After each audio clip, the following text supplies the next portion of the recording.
Welcome back to the BTN TV Studio. I'm Andy Hoskins and I'm editor of Business Travel News Europe. And joining me now is Katie Skitterall, Group Commercial Director of ATPI, travel management company ATPI. Welcome, Katie. Thanks for joining us. How are you? Very good. How are you? Having a good couple of days? Yeah, good. Busy. Great. Really good. BTN Europe, we published our annual Europe Seeing TMCs report this year. I'll just draw attention to that. ATPI were ranked 8th in Europe, up one place from 9th last year.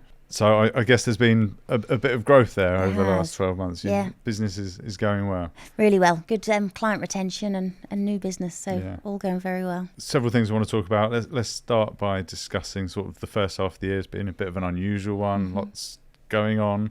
How are you seeing that play out in sort of demand and sentiment for business travel?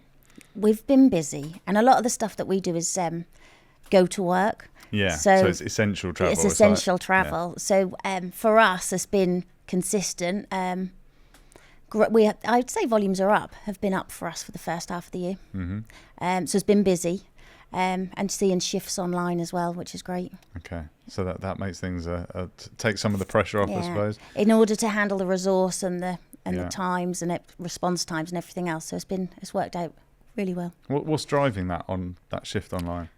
I think it's the demographic. I think younger people are coming into roles and some sort of senior roles, and they're saying, why do we need to ring?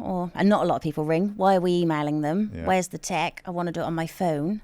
And I think that's pushing away from offline service. And then online, they just want to do it on the phone. But if something goes wrong, then they need the service, and then they sort of need that straight on the phone.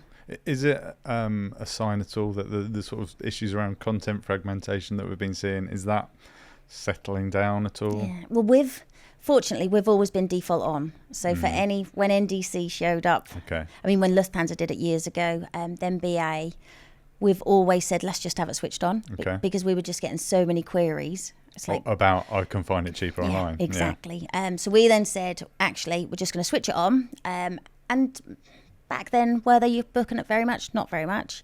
Now, clients and some do still not have it switched on because they want fully flex or tickets. But where they have it switched on, we are seeing massive shifts of direct connects and NDC being booked. Right, okay.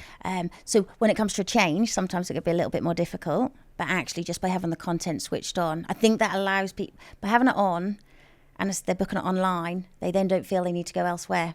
So it's, having the content there is allowing us to drive up that adoption. Yeah. And what's your NDC strategy? Is it via the GDS or aggregators or direct connect are best? Okay.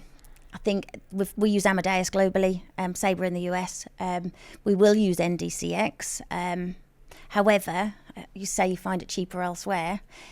There are surcharges and things still within the GDS and the NDCX. So we are saying, and it is a better connection on a direct connect. Okay. And in terms of better, is that what, speed or functionality? Price parity, really. Okay. It's exactly what you see on, say, BA.com. Okay. It's exactly the same. That does help eliminate some of that noise. Because they will still query £3. So it is really important that they're identical. Even though it's not the traveller's money. Yeah. They still say I can find it cheaper. So in terms of pricing trends, hotel, airfares, what sort of movement are you seeing at the moment? Well, I think airfares have started to settle. Mm-hmm. Had started to settle, should I say.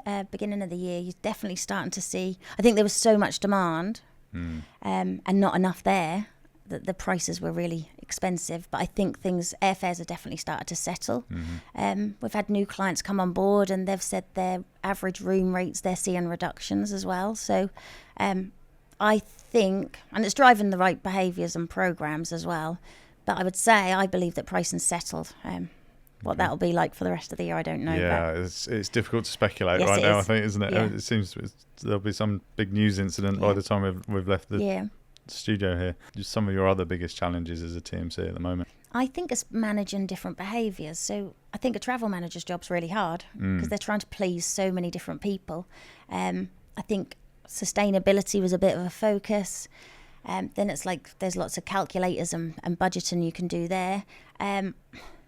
Challenges wise, we're quite connected to lots of different suppliers. I would say challenges is actually just getting people on program. I think that there's a lot of, I said about the demographic change, and if they don't find what they're looking for quickly, they'll just go elsewhere, which then means you get leakage in your program. So if you were to say what probably I would say, I think your leakage is probably a big thing for people at the moment. It's the sort of issue that doesn't go away, isn't it? Yeah. I was on a panel with Jen yesterday, and we were talking about expense data. And I don't know that as travel managers, people don't really focus on the expense data. They focus on their management information. But actually to look at your expense and see what suppliers are being used will allow you to see if there's that leakage there as well. Kind of paints a different picture, doesn't it?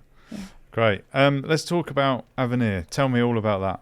Yeah, so Avenir is what French word for future, and we've got the travel edition at the moment out. So the OBT is Spotnana. So those guys have been doing some great things for a long time, but the Avenir platform is really an end-to-end booking platform, which has got the mid-offices integrated into it, and also its own data, which will mean then there'll be the AI elements and everything else.